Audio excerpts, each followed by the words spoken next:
They threw us off the buses, and one by one, we began fainting from the heat and shock.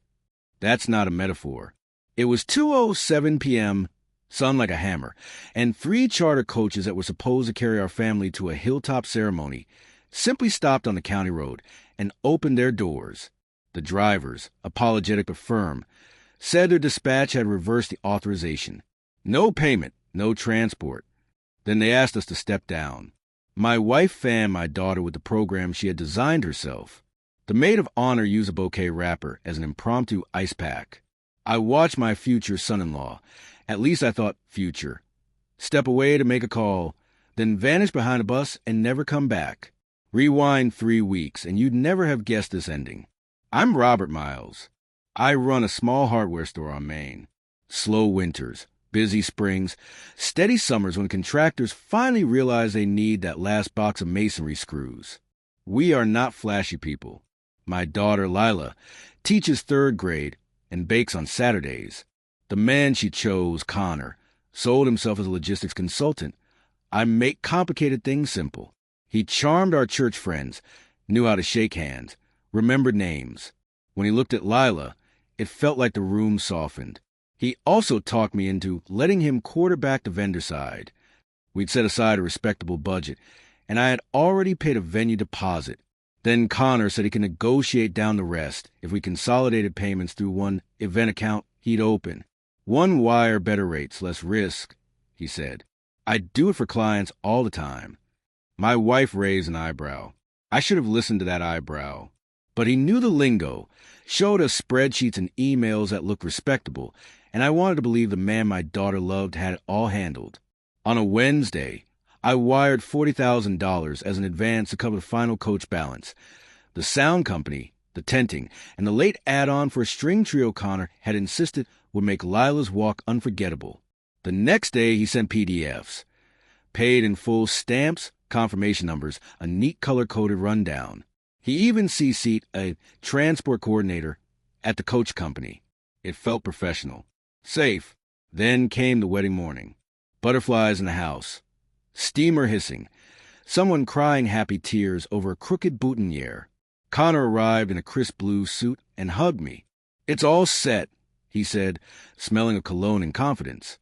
The 3 coaches pulled up right on time, gleaming white, drivers in caps. The photographers cheered. We loaded coolers of water, garment bags, centerpieces that wouldn't fit in cars. I remember thinking, maybe I misjudged him. Maybe he really is that guy who pulls off miracles. 10 miles into the drive, the first coach slowed. Then all 3 rolled onto the gravel shoulder. Radios crackled. One driver stepped down to talk to the others. I saw glances, confused and weary. The lead driver walked down the aisle and met my eyes. Sir, I'm really sorry. Dispatch can't verify final payment. We were told to return the vehicles to the yard. You have to be mistaken, I said, heat building in more ways than one. The balance was wired last week. I don't doubt you, sir, he said, but our system shows a reversal this morning. It says the authorization code was revoked. I looked for Connor. He was already outside, pacing with his phone pressed to his ear. Then, like a coin slipping through a crack, he was gone around the tail of the 3rd bus. The drivers opened the doors and asked us to disembark while they called it in. A blast of August air hit, like an oven door opening. Guests stepped down in formal wear onto dust and weeds. Someone laughed, brittle and high. Someone else swore under their breath. Then a groomsman sat on the ditch bank, head in hands, and a flower girl started to cry. We waited. 5 minutes. 10. 20. No sign of Connor. No shade except the thin shadow of a fence line that moved just far enough every minute to taunt you. My wife dabbed Lila's forehead with a napkin dipped in melted ice. The lead driver took pity and handed out his own water. A bridesmaid swayed, then crumpled. We caught her and laid her on a garment bag. A cousin wobbled and sat hard. The drivers had to leave. Policy. They were kind, but they had to go. When the last set of folding doors sighed shut, and the coaches roared back onto the road, their tailwinds blew grit into our faces. That's when Mom wrapped an arm around Lila and, with a voice that cracked like dry wood, said, "We are not finished. We will celebrate again." I don't know how yet, but we will. I stared at the empty road and felt something old and stubborn in me stand up. The nearest farmhouse turned out to be 1.5 miles away. We formed a caravan. Tuxedo shoes and dust, satin hem lifted. A pickup stopped. 2 high schoolers out delivering feed sacks made 3 trips for us without being asked. When we reached shade, we lined people up on the porch and called the venue, the florist, the caterer, the sound tech, anyone we could reach. And then the real heat started, the kind that doesn't show on a thermometer. The venue manager said they'd been told a wire had timed out. The florist asked for a new card because the original wasn't going through. The coach company claimed they'd received notice of a dispute that morning. Every confirmation number we quoted was a dead key in a locked door. I dialed Connor again and again, straight to voicemail. Lila stared at her ring and whispered, "Dad?" I didn't know what to tell her, but I knew this. Whatever was happening wasn't a misunderstanding. Not anymore. We got everyone back to town any way we could. Truck beds, back seats, a neighbor with a horse trailer that he hosed out first and lined with hay like a gentleman. We set people under the Fellowship Hall fans with pitchers of iced lemonade. Once the dizzy spell subsided and the ants resumed their instinctive distribution of food and sympathy, I sat down at the office computer and opened the emails Connor had sent me all month. If the money had truly gone out, it would leave a trail even a tired hardware man could follow. On page 1, the clean spreadsheet. On page 2, paid stamps. On page 8, a batch of PDFs with fake-looking logos I had waved past in happier hours. I clicked more. The email address he'd used to CC the coach company ended in a domain that looked right at a glance, 1 letter off. The floral invoice had a phone number with a swapped area code. It rang to a generic voicemail. The transport coordinator signature was a name that did exist at the real company. I'd met that man on the lot when we inspected the coaches, but the reply to the line was different, subtle, like a familiar melody played with one wrong note. I turned to my wife. "He built a maze," I said, and I walked straight into it. We split the work. Our son Ben, who does IT at the school district, dug at the headers and the registrars for those lookalike domains. The registrar records showed recent creation by an anonymous service routed through a different state. The bank where I'd wired the $40,000 confirmed funds had hit the account Connor sent, then moved out in smaller pieces to prepaid instruments and a credit union we'd never heard of. Fraud department. Hold music. Transfer. We can't disclose without law enforcement. So we called the police. At the station, a sergeant listened without blinking, wrote notes, and finally said what none of us wanted to hear. "You're not the first family that's come in this summer with a wedding scheme." He explained it with calm patience. Take a legitimate vendor name, register a twin domain, send convincing PDFs, capture a big consolidated payment, then salt the earth, disputes, reversals, sudden system issues. Meanwhile, the money jumps through enough places to make the chase a marathon. We gave them everything, emails, transfer receipts, the list of vendors we thought we paid. The sergeant asked for Connor's full name, date of birth, last known address. I realized with a cold twist in my stomach that I didn't know the middle name of the man who was supposed to join my family that afternoon. We drove home past a line of rented folding chairs in our yard, waiting for a party that hadn't arrived. Lila sat on the porch swing in her dress and tennis shoes. "I want to believe this is a mistake," she said, "but my heart is louder than my head." My wife wrapped a shawl around her shoulders and made tea like mothers do when they can't fix it but must try. In the evening, texts began arriving from a caterer, a DJ, a tent company, each with the same bewildered tone. "We'll need another form of payment. Your card on file declined. We can release your date to you if we get funds by 10 a.m. tomorrow." They weren't angry. They were practical. They have crews and deliveries and perishables. But every ping was a chisel on the statue of the life we've been carving. I called the venue manager to apologize for the chaos on their end. She surprised me. "Mr. Miles, we saw something odd. Someone tried to log into your client portal from the on-site guest Wi-Fi at 10:13 this morning and changed the billing email to an address with your future son-in-law's name. Our system flagged it because you've always used your own address. She paused. We locked the account and saved the log. If law enforcement wants it, we'll cooperate. It's a strange thing when all the tiny kindnesses of vendors you barely know feel like lifelines. The florist agreed to hold our flowers overnight if we wanted a small dinner instead.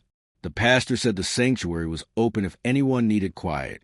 The driver of one coach dropped off a case of bottled water at our house after his shift ended.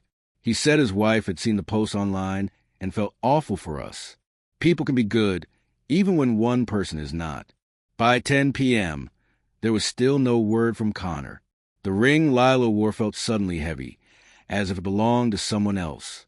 We scrolled through our memories of him the way you scroll a camera roll, looking for clues and background details you ignored before. A quick topic change when money came up, a joke about clients who never pay on time, a story that contradicted a story last month. Nothing proved anything, but everything pointed. When the house finally went quiet, I sat at the kitchen table with a legal pad and wrote down the only thing I knew how to do. We would document, we would cooperate, and we would not let this define my daughter's worth or our family's hope. On the pad I wrote my wife's words like a headline. We will celebrate again. Then I underlined it twice. By morning the story had already outrun us. Someone had posted a photo from the county road. Guests in formal wear standing under that bleached-out sky. Coats removed, ties loosened, a ring of women shading a bride with their broad-brimmed hats. The caption wasn't cruel. It was bewildered and protective. That's how small towns react to a bruise. They reach out before they point fingers. The sergeant called at 8:17 a.m. We've opened a case. We'll need statements. Also, do not contact him directly. Let us do it first. It was already too late for that last part. Connor texted Lila at 8:03 a.m., a 4-line masterpiece of vagueness. Massive mistake at the bank. Working on it. Hang tight. Love you. No call. No location. No specifics. Then he texted me, Mr. Miles, I'm fixing it. Please don't ruin your daughter's day by spreading panic. The audacity hit me like a sudden wave. Spread panic? The county road and the buses had done that just fine without my help.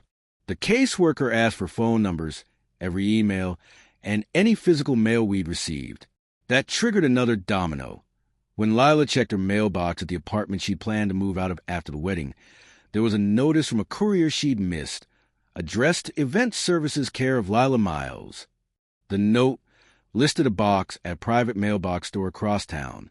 We had never used a mailbox store. The address belonged to a rental in Connor's name. He had created an alternate paper trail that borrowed our family's name but led back to him. Meanwhile, vendors began comparing notes. The coach company emailed a ledger screenshot. Authorization approved, then reversed by customer dispute.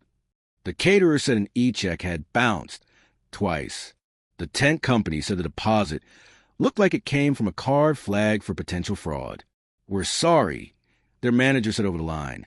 We see too much of this in the busy season. She didn't blame us. It still felt like blame. Then came the first truly bright thread. The pastor received an email late morning from a wedding coordinator we hadn't hired. Friend of friend, she'd been on site across the valley for another ceremony the previous day. She attached a phone video. You could hear our buses idling faints away, the same engines that would later drive off. In the foreground, Connor was on the phone, pacing. He said, clearly enough to transcribe, everything's consolidated. Once the wire clears, I'll settle the coaches. No, they only put a token on file. Yes, reverse the authorizations. It'll look unpaid for a couple hours. It's fine. It was not fine, but that sentence, reverse the authorizations, paired with the venue's login change report, paired with the fake domains, gave the detective a lattice to climb. He called our state's Consumer Protection Office. They looped in a fraud investigator. Subpoenas began to move. The bank account that took our $40,000 had been emptied into prepaid cards and an out-of-state credit union that flagged unusual activity. The credit union froze what was left. It wasn't much. Still, it was something. People kept showing up. My neighbor who drives for the volunteer rescue squad came by to check on the folks who'd wobbled in the heat. The high schoolers returned with a pie their mother baked for after the shock wears off. A man I barely knew dropped off 50 folding chairs for whatever comes next. Grief has gravity. So does kindness. In the afternoon, we heard from Connor's landlord. The keys were on the counter, and the apartment was spotless. Too spotless. Drawers empty. Closet empty. A single garment bag gone. The landlord had found a few scraps. Junk mail. A grocery receipt. A torn corner of a printed flight confirmation with only the top half of a booking number. He took a photo and texted it to the detective. The airline could fill in the rest if a judge asked. The judge did. That evening, Lila took off her ring and set it in a ceramic dish shaped like a leaf. She didn't cry as much as you might imagine. Tears had already been spent in the sun. She looked at me and said, "I don't want revenge, Dad. I want the truth to count for something." I told her truth is slower than a lie, but sturdier. It gets there. It was the best thing I had. At midnight, when the house hummed and cicadas sang like power lines, I rewound to my wife's words on the side of the road. We hadn't celebrated. Not yet, but we hadn't given up either. Tomorrow I would call every vendor again, not to argue, but to ask, what can make this right for you? Not because we owed it in a legal sense. That would be for courts to sort. But because I wanted the town to remember my daughter for the way she bore a setback, not the setback itself. By day 3, the gears started to bite. The detective called. The airline had confirmed Connor flew under his own name the night of the no wedding, a last-minute ticket purchase with a prepaid card that traced back, through a record we'd already given them, to the same account that received my wire. He'd landed 2 states away and rented a compact car using a different mailing address, the mailbox store. Paper trails want to be found if you give them time. The coach company forwarded us an email sent from the fake domain at 6:42 a.m. the morning of the event. Due to a last-minute consolidation, please expect a temporary fluctuation in authorizations. Continue service as planned. A manager at the real company attached a note. We did not send this. We will cooperate fully. It felt like a small exhale to have someone write it down. We met with the county attorney and provided sworn statements. He was frank. Charges like theft by deception and wire fraud require patience. You got good documentation, and the venue system logs and that coordinator's video are strong. He asked Lila whether she wanted to consult victim services for counseling. She said yes. Strength isn't doing everything alone. It's knowing when a hand you didn't expect is a good one to take. Meanwhile, I went vendor by vendor. We brought the florist a cashier's check to cover what she'd assembled. She knocked 20% off and cried when she handed over 3 buckets of white roses that would have graced a head table. We bought the tent company lunch for their crew, even though they hadn't set a single steak. The DJ refused any apology. I've seen worse.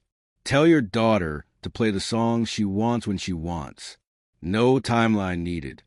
Kindness again, the chorus of it, holding us up like unseen hands. The town's rumor mill did its awful best.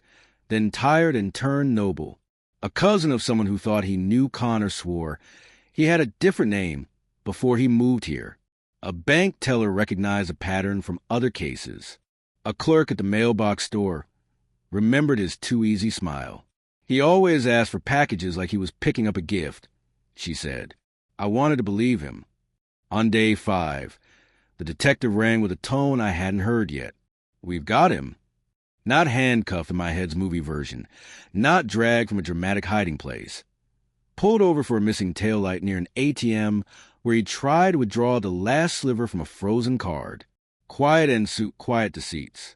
Extradition takes time, even for small-town villains. While the paperwork moved, the county attorney asked whether we intended to pursue restitution. If it helps the next family, I said. Lila nodded. And if it lets us pay the people who stood by us without blinking. Connor's first recorded statement, we didn't hear it, we were told, was a familiar refrain. It was all a misunderstanding. The bank made mistakes. Vendors misread emails. We panicked the buses. Then the attorney slid across the table a printed log from the venue's portal showing the IP address associated with the billing email change. It matched the venue's guest Wi-Fi at the time stamped by their router. He slid the video transcript where Connor told someone to reverse the authorizations. He slid the registrar record for the fake domain purchased at 1:12 a.m. 2 nights before the event with a prepaid card that bought his plane ticket. The misunderstanding unraveled like a sweater with a grip taken at the right thread. My wife brought pasta to the officer's break room. "You didn't have to," the sergeant said. "That's exactly why we did," she answered. At home, Lila boxed what she didn't want to see for a while. Ribbons, place cards, favors that said, "Best day ever," stamped in gold. She kept the vows she'd written. She said she still believed in promising your life. She just wouldn't give it to someone who treated promises like receipts you throw out once the return window passes. I sat with my ledger and did what I do, added columns. What the community had given, what we still owed to hearts and hands, what we could plan next. When hope lacks shape, it helps to give it one. Numbers, dates, a column for when this is over. We didn't know when the official ending would come, but we were already sketching a better one for ourselves. The arraignment was crowded because people show up when a story has touched their porch. Connor wore county orange, eyes scanning the benches like he could still sell someone a solution. He pled not guilty. His attorney called a contractual dispute gone awry. The county attorney answered with a stack. Venue logs, domain registrations, the coach company's email thread, bank records that sketched my $40,000 from wired withdrawal like a dotted line across a map. The judge set conditions and a date. We waited, we breathed, we tried normal. Lila returned to her classroom and taught long division to 8-year-olds who care more about fair turns at recess than felony counts. My wife replanted the front bed with zinnias. I restocked porch screws and paint rollers and quit snapping at delivery drivers when they were late. Time, again, doing its slow sanding. When the trial began, the story felt both personal and suddenly not ours, like something we'd carried that now belonged to the record. Witnesses testified. The coordinator who captured the audio, the venue manager with the IP logs, the coach company rep who explained authorizations in word the jury could follow. The defense tried to muddy. I had wired willingly. Vendors were confused. But the prosecution returned to intent. Fake domains, altered emails, the consolidated account, the midnight domain registration 2 days before the fake confirmations went out. The detective described finding Connor's travel itinerary in that rental car's glove box, the final ATM attempt on the frozen card, the prepaid purchase tied to the same card used for the domain, and the airline ticket. It was dull in a way truth often is when held under lights. Patient points connected by dates and times, and names you can verify. When Lila testified, the courtroom adjusted. People sit straighter when kindness speaks. She didn't make speeches. She answered. She admitted believing him, recounted the buses, the heat, the dusty roadside lemonade, the text that said, "Hang tight." The defense asked whether she had ever given him her account passwords. No. Had she ever authorized him to act on her behalf with vendors? No. Did she dislike him now? "I don't feel entitled to dislike," she said softly, only to be done. The jury was out for less than a day. Guilty on multiple counts. Sentencing set 4 weeks out to allow restitution calculations and victim impact statements. We stood on the courthouse steps afterward while people squeezed our hands. The pastor said a prayer that didn't excuse anything, but refused to make bitterness a second thief. The high schoolers who'd hauled our guests out of heat drove by and honked twice. I laughed for the first time without a catch in my throat. At sentencing, the judge spoke in the measured way judges do when they've seen too many faces repeat the same mistakes. He talked about trust, intention, and the deliberate construction of a scheme that used love as a lever. He ordered a term of years, credited time served, and, most important to the part of me that runs a store, set a restitution plan that sends the first dollars to people with crews and inventory who showed up and got burned. When we walked out, my wife squeezed my arm and murmured the same thing she'd said on that county road. "We will celebrate again." This time, I knew precisely what she meant. We didn't rush it. We let the seasons turn. Lila finished a school year and started another. The zinnias went a seed and then came back.